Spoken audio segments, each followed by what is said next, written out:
महंगाई जो बढ़ रही है देश हित में बढ़ रही है। अरे यार हिंदू फक हिंदुज्म, गणेश जी की मूर्ति फक, त्रिशूल पे कंडोम चढ़ा दिया। वो चुनावों की बात घुसेड़, मैं पहले ही कह रहा हूँ ये राजनीतिक पार्टियों का प्रोपेगेंडा है केवल। किसान आंदोलन फिलहाल कुछ ना। चुनाव आता है तो इनको देश सुरक्षित नहीं लगता है, और चुनाव के बाद में इनको देश सुरक्षित हाथों में दिखता है, मजबूत हाथों में दिखता है। 15 लाख नहीं 30 लाख आ गए। ये सारे नदी बचाओ, जल बचाओ, पेड़ लगाओ, पर्यावरण बचाओ, हिंदुस्तान को बचाओ, ये इन्हीं ठेकेदारी ने रखी है सारी। कि हमारे देश में 100 रुपए किलो चीनी बिकनी चाहिए, 500 रुपए के लीटर पेट्रोल बिकना चाहिए, लेकिन पाकिस्तान खत्म होना चाहिए। पाकिस्तान की तेजी हो रही है। अरे 75 साल में तुमने नहीं सोचा काला धन कहाँ है? 17 साल में 7 साल में तुम्हें सारा चीज चाहिए। मेरे लिए पेट्रोल 1000 रुपए लीटर हो जाए, मैं बीजेपी को वोट करूंगा। मैं चीनी 200 रुपए किलो हो जाए, मैं बीजेपी को वोट करूंगा। देखो दूध प्राइवेट सेक्टर में अगर तुम इसको सरकारी कर देंगे, जैसे एमएसपी की कह रहे हैं, अगर एक एमएसपी की रेट फिक्स कर दो तो दूध को दूधिया ले लेगा, क्योंकि वो डेयरी वाला भी उसी रेट में लेगा, दूधिया भी उसी रेट में लेगा। दूसरी बात रही किसानों के लेने की, अभी तक अडानी अंबानी ने 50 साल से 40 साल से कर रहे हैं, कितनों के खेत दबा लिए। अभी भी आज भी किसान उनको देता है, लीज पे दे रहा है ना, जिसको क्या कहते हैं वो भेज पे दे रहा है, कितनों के खेत दब गए। ये सारी भ्रांतियां। और देखो मैं बताऊं, आपको लगता है कि कांग्रेस की चाल है सब कुछ? मैं किसी राजनीतिक पार्टी की नहीं कह रहा, मैं तो इतना देश के जनता से अपील करना चाहता हूं। ये देश एक महकमा है जो इस देश में केवल इस देश को कैसे इस्लामिक बनाया जाए इस पे काम कर रहा है। और ये सारे हैं ना जो लोग ये राजनीति चमकाने के चक्कर में न तो जनता को देख रहे न ये देश को देख रहे। किसानों का किसानों पे फलान ढिकान करके। अच्छा, आपके खाते में 15 लाख रुपए आ गए? 15 लाख नहीं 30 लाख आ गए। ये देश नहीं बिकने देंगे हम। मैं अपने 15 लाख के लिए देश नहीं बिकने दूंगा, देश नहीं बिकने दूंगा। मेरे 15 लाख नहीं 50 और ले जाओ मेरे से। मैंने गैस सब्सिडी छोड़ा, ताजमहल तो बिक गया, वो क्या नाम है, लाल किला तो बिक गया, ओएनजीसी बिक गया, आप कह रहे हो देश नहीं बिकने दोगे? बता तो रहा हूँ किसने लिए। रेलवे बिक गया, किसने लिए? देश की कंपनी क्वात्रो जी को नहीं दी। अरे अडानी अंबानी बाबा रामदेव कोई विदेशी है क्या? क्या वो अमेरिका के और इटली के दलाल है क्या? बाबा रामदेव ने तो 2013 में ये भी कहा था कि 35 रुपए लीटर पेट्रोल बिकेगी। बाबा रामदेव वो ये जो सब जगह जहाँ त्रासदी होती सबसे ज्यादा सहायता कैंप लगाता है। बाबा रामदेव वो जिसने करोड़ों जाने बचा दी। क्या बाबा किसने दिया फंड? किसी ने दिया है आज तक? किसी कंपनी ने विदेशी ने किया है कुछ? इन्हें बदनाम करने वाली पॉलिसी को छोड़ो। जब पॉजिटिव चीज है ना देश की उसको थोड़ा निकालो। मैं आपसे भी अनुरोध करना चाहता हूँ, आप भी थोड़ा सा मीडिया जो है वो ऐसी चीजों को कवर करो। मेरे को बताओ कितनों की लीज पे आज तक जमीन चली गई? एमएसपी कैसे निर्धारित कर जाइए? मंडियां फिर बर्बाद नहीं होंगी? आपको अच्छा, किसान बैठे हैं पिछले 103 दिन हो गए, तो क्या वो किसान नहीं है? वो ये भी किसान है, इसीलिए तो बैठे हैं। अगर यहीं पे कांग्रेस दूसरी पार्टी होती ना यहाँ पे, अब तक लट पड़ के चले गए होते ये। अब तक 10-20 मर के बड़े बड़े आंदोलन हमने दम तोड़ते देखे, लेकिन यही पार्टी है जो अब तक उनका सम्मान कर रही है। 10 बार बुला के वहाँ पे खाना लगा रही है और बात कर रही है। तो मान क्यों नहीं जाती सरकार? फिर बताओ मान क्यों नहीं जाती फिर, अगर सम्मान कर रही है इतना ही? देखो भैया, बड़ी बड़ी एक्सपर्ट टीम, IAS, बड़े बड़े कृषि एक्सपर्ट वहाँ पे इस कमेटी में शामिल होते हैं। उनके सुझाव हैं कि इस तरीके से देश में होना चाहिए।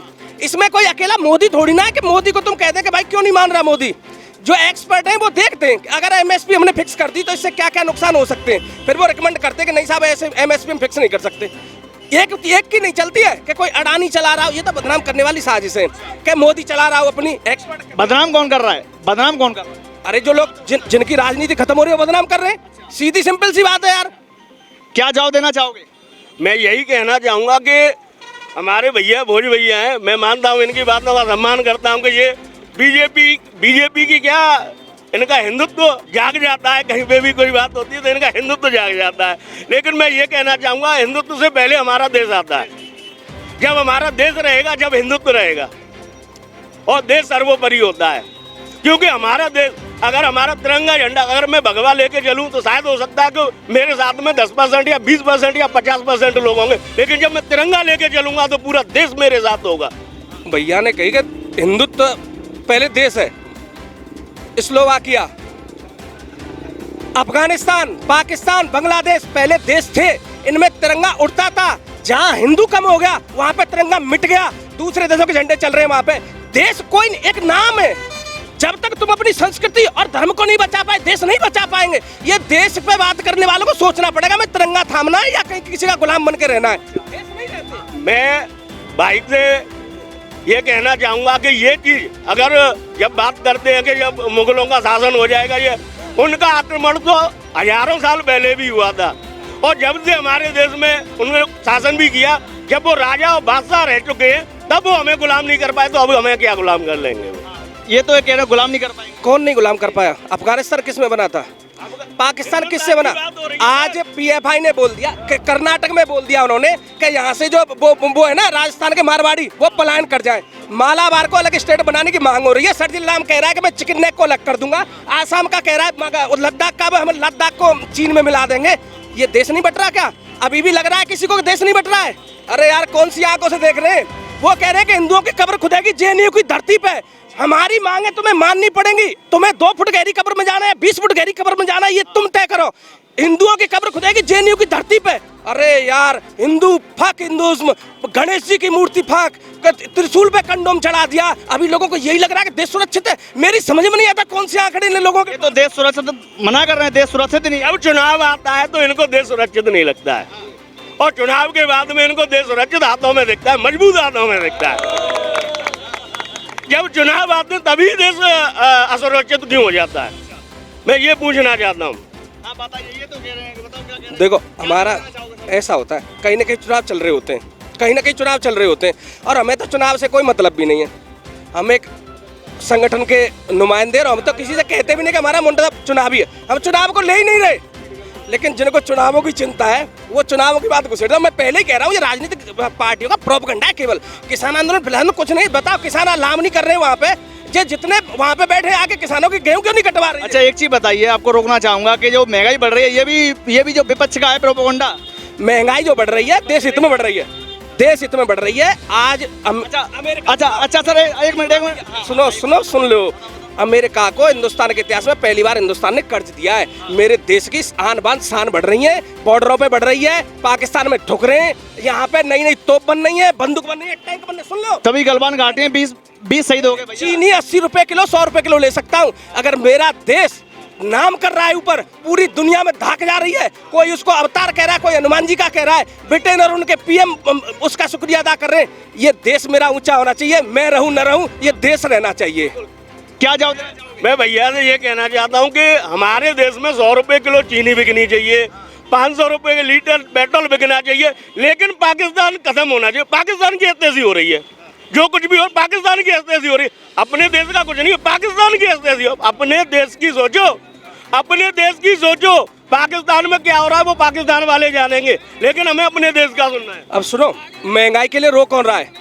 जिसके पास में 2 बीघे खेत नहीं है भैया, 2 बीघे खेत नहीं है, और सुनो 8 बच्चे हैं उसके, वो महंगाई के लिए नहीं रो रहा। आपने देखा है कहीं सड़क पर निकलते हुए उनको महंगाई के लिए? ठाकुर साहब के पास में कुछ संपत्ति है, महंगाई के लिए रो रहे हैं। समझ सकते हैं ये आंकड़ा तुम? जिसके 8 बच्चे, अगर बाप घर में घुस गया तो बेटा निकल आएगा, और बेटा घुस गया तो बाप निकल आएगा। रहने के लिए उतनी सी जगह है, वो महंगाई के लिए नहीं रो रहे, मगर 8 बच्चे पैदा कर रहे हैं। ठाकुर साहब को चिंता ज्यादा है, इनकी हवेली खड़ी है फिर भी महंगाई का रोना रोने। अच्छा एक चीज बताओ कि जो पेट्रोल हो रहा है, डीजल हो रहा है, इससे जो आम जनता है, नेतागिरी छोड़ो आप सभी लोग, ये बताओ जो आम जनता उस पर असर पड़ेगा नहीं पड़ेगा? आम जनता पे असर पड़ेगा, मगर जनता को 2 बात समझनी पड़ेंगी। पहले नंबर पे तो हमारा इश्यू क्या है, बर्निंग इश्यू क्या है? बर्निंग इश्यू क्या है कि देश को इस्लामीकरण और ईसाईकरण से बचाया जाए। क्योंकि अगर ये देश बचा तो महंगाई, जातिवादी तो बाद में डिसीजन हो जाएंगे यार। मेरी समझो, अगर महंगाई बढ़ गई, मैंने मान ली पहले नंबर पे, तो दूसरा वर्ग क्यों नहीं महंगाई के खिलाफ जा रहा? ये सारे नदी बचाओ, जल बचाओ, पेड़ लगाओ, पर्यावरण बचाओ, हिंदुस्तान को बचाओ, ये इन्हीं ने ठेकेदारी ले रखी है सारी। वो भी कहीं निकल रहे हैं। उनका एक मुद्दा है केवल, मेरी सुनो, उनका केवल एक मुद्दा है, इस देश का गजबा हिंद कैसे किया जाए। यहाँ पे कह रहे हैं महंगाई हिंद कैसे किया जाए, यहाँ पे बात हो रही है महंगाई की। तो जिसके 8 बच्चे वो महंगाई की बात नहीं कर रहा, उसको भी नमक मिर्च खाने हैं, मगर वो अपने टारगेट पे सीधे हैं। और हमारे को टारगेट बहुत हैं, किसी की बसपा है, किसी की सपा है, किसी की कांग्रेस है, किसी की बीजेपी है।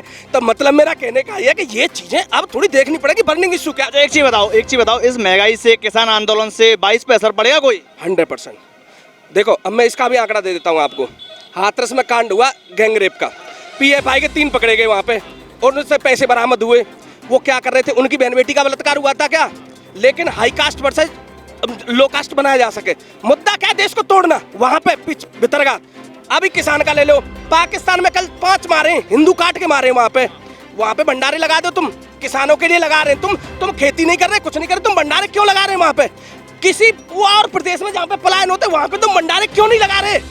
मेरे बताओ ना, तुम वहाँ पे किसान अंदर भंडारे लगा रहे, क्योंकि बोल दिया उन्होंने हर वो चीज जो हिंदुस्तान की ताकत को डिवाइड करेगी हम उसमें पूरी तरह से पार्टिसिपेट करेंगे। तो आपको लगता है कि जो किसान आंदोलन जो पैसा खर्च हो रहा बाहर से आ रहा है उसमें वो तो खुलासा हो गया, मैं क्या कह रहा हूँ उसको, ये तो उन्होंने खुलासा किया है भैया, पूरी तो पकड़ी गई वो।